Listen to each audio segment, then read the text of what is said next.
બેફામ ટ્રક ચાલક, માંડ બચ્યો મહિલાનો જીવ। ટ્રક ચાલક ટુ વ્હીલર ચલાવતી મહિલાને અડફેટે લેતા ટાયર નીચે દબાઈ આસપાસના લોકોએ મહામહેનતે બહાર કાઢી। સુરતમાં બેફામ દોડતી ટ્રક અને ડમ્પરોને કારણે અનેક નિર્દોષોનો ભોગ લેવાયા હોવાની ઘટનાઓ સામે આવી ચૂકી છે। આજે વધુ એક ટ્રક ચાલકે મહિલાને અડફેટે લીધી હતી।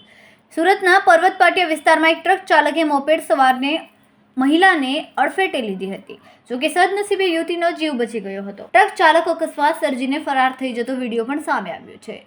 વિડીયોમાં જોઈ શકાય છે કે ટ્રકની નીચે ફસાયેલી અને બચાવની બૂમ પાડી રહી છે। મહિલાને ટ્રકની નીચે ફસાયેલી જોઈને હાજર ટોળાએ મસમોટી ટ્રકને હાથથી ધક્કો મારીને ખસેડવાની શરૂઆત કરી હતી અને ટ્રક ખસેડીને મહિલાને બહાર કાઢી હતી।